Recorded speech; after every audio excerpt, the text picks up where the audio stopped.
Assalamualaikum warahmatullahi wabarakatuh. Waalaikumsalam warahmatullahi wabarakatuh. Bagaimana kabarnya hari ini? Alhamdulillah Oke, baik. baik ya. Hari ini kita belajar mata pelajaran biologi ya. Hari ini kita membahas tentang pertumbuhan dan perkembangan. Silakan dibuka seperti yang udah ada di buku kalian masing-masing. Serta di situ ada pengertian pertumbuhan. Ya, jadi pertumbuhan adalah proses bertumbuhnya tinggi, mulai dari volume besar, gitu ya, pada makhluk hidup, ya, terutama tumbuhan. Karena kita akan membahas perkembangan dan pertumbuhan pada tumbuhan. Lalu ada perkembangan. Perkembangan adalah proses diferensiasi organogenesis dan diakhiri oleh dengan terbentukannya individu baru melalui bunga, gitu ya, pendewasaan. Jadi perbedaan antara pertumbuhan dan perkembangan, bila pertumbuhan itu bisa dihitung, ya, tingginya, besarnya suatu makhluk hidup atau tumbuhan ini. Kalau perkembangan tidak bisa dihitung karena dia sifatnya adalah pematangan sel, pematangan si tumbuhan hingga berbuah. Nah, pertumbuhan dan perkembangan itu pada tumbuhan dimulai dari biji yang berubah menjadi kecambah. Nah, kecambah ini ternyata ada tahapannya. Proses dari kecambah ini yang pertama ada imbibisi atau absorpsi, yang kedua ada hidrasi jaringan, yang ketiga ada absorpsi oksigen, yang keempat ada pengaktifan enzim, yang kelima ada transport molekul, yang keenam ada peningkatan respirasi, yang ketujuh ada munculnya embrio. Jadi biji menjadi kecambah itu dibagi menjadi dua, ada hipogeal, ada epigeal. Nah, hipogeal itu kotilodon tetap berada di bawah tanah dan plumulanya yang terbawa ke atas sehingga menjadi perpanjangan dan memanjang di bagian epikotil. Sedangkan epigeal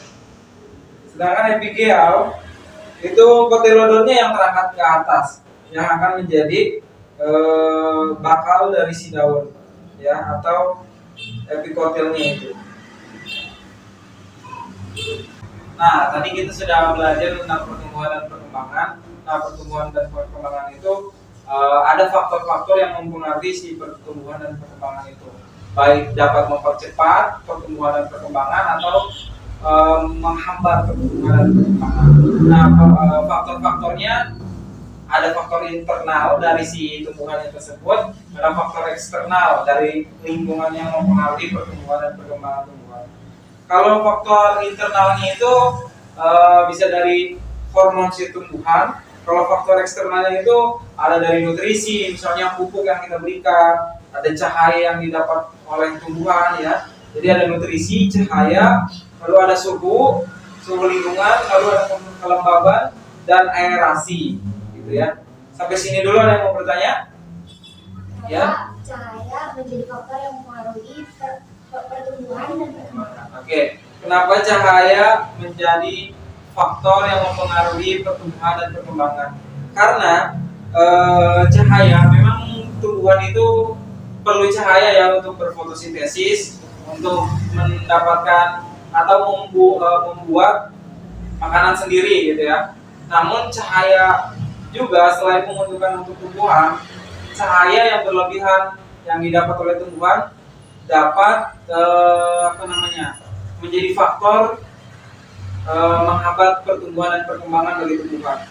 Karena cahaya dapat merusak hormon auksin namanya yang terdapat pada batang tumbuhan tersebut. Jadi jika cahaya berlebih diterima oleh tumbuhan akan menyebabkan hormon auksinnya rusak yang ada terdapat pada batang, sehingga batangnya itu akan lambat tumbuhnya, begitu. Jadi tanaman yang terlalu banyak terpapar sinar matahari, hormon auksinnya akan sedikit rusak dan membuat si tumbuhan itu terhambat pertumbuhannya dibanding dengan tumbuhan yang pertumbuhannya itu tempatnya ditaruh di cahaya yang cukup, tidak kurang, tidak berlebihan, tapi cukup. Nah, Itu adalah idealnya cahaya yang diterima. Dan sekian dari Bapak hari ini.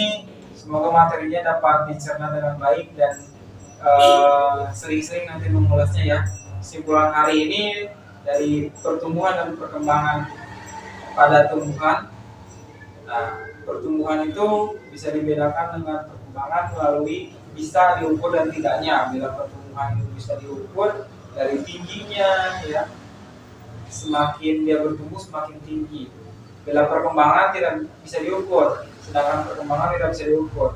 Karena perkembangan tentang matangnya si tumbuhan ya, mulai dari biji sampai berbunga sampai matang alat reproduksi tumbuhannya. Dan makhluk hidup bisa dikatakan makhluk hidup karena adanya pertumbuhan dan perkembangan. Bila makhluk hidup tidak bertumbuh dan berkembang berarti bukan makhluk hidup. Itu aja dari saya hari ini. Kurang lebihnya mohon maaf. Wassalamualaikum warahmatullahi wabarakatuh.